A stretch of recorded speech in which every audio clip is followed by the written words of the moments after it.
കോട്ടപ്പുറം രൂപത PRO-ആയി father Anton Joseph ഇലഞ്ഞിക്കലിനെ തെരഞ്ഞെടുത്തു. കോട്ടപ്പുറം രൂപത KCYM ഡയറക്ടർ, അൾത്താര ബാലസംഘം ഡയറക്ടർ, ഗോത്തുരുത്ത് സെന്റ് സെബാസ്റ്റ്യൻസ് പള്ളി സഹവികാരി എന്നീ മേഖലകളിൽ പ്രവർത്തിച്ചു വരികയായിരുന്നു അദ്ദേഹം.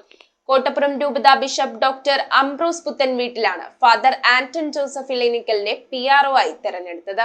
ബിഷപ്പ് ഡോക്ടർ അംബ്രോസ് പുത്തൻവീട്ടിലാണ് കോട്ടപ്പുറം രൂപത PRO-ആയി ഫാദർ ആന്റൺ ജോസഫ് ഇലഞ്ഞിക്കലിനെ നിയമിച്ചത്. ഫാദർ റോക്കി റോബി കളത്തിൽ കോട്ടപ്പുറം രൂപത വികാരി ജനറലായി നിയമിക്കപ്പെട്ടതിനെ തുടർന്നുള്ള ഒഴിവിലാണ് നിയമനം. കോട്ടപ്പുറം രൂപത KCYM ഡയറക്ടർ, അൾത്താര ബാലസംഘം ഡയറക്ടർ, ഗോത്തുരുത്ത് സെന്റ് സെബാസ്റ്റ്യൻ പള്ളി സഹവികാരി എന്നീ നിലകളിൽ പ്രവർത്തിച്ചു വരികയായിരുന്നു അദ്ദേഹം. ഇംഗ്ലീഷ് സാഹിത്യത്തിലും തത്വശാസ്ത്രത്തിലും ബിരുദാനന്തര ബിരുദം കരസ്ഥമാക്കിയിട്ടുണ്ട്. കോട്ടപ്പുറം സെന്റ് മൈക്കിൾസ് കത്തീഡ്രൽ ഇടവക ഇലഞ്ഞിക്കൽ ബേബി ജോസഫ് ദമ്പതികളുടെ മകനാണ് father Anton Joseph Elanjikkal. Thuruthur saint Thomas, Thuruthippuram saint Francis Assisi, Mathilakam saint Joseph, Kottuvally saint Sebastian, Kodungallur saint Thomas, Pallippuram Manjumatha പള്ളികളിൽ സഹവികാരിയായും, കോട്ടപ്പുറം രൂപത മതബോധന വിഭാഗം അസിസ്റ്റന്റ് ഡയറക്ടർ, രൂപത മുഖപത്രമായ ദിദിമോസിന്റെ എഡിറ്റർ ഇൻചാർജ് എന്നീ നിലകളിലും പ്രവർത്തിച്ചിട്ടുണ്ട്. News bureau, Paravur.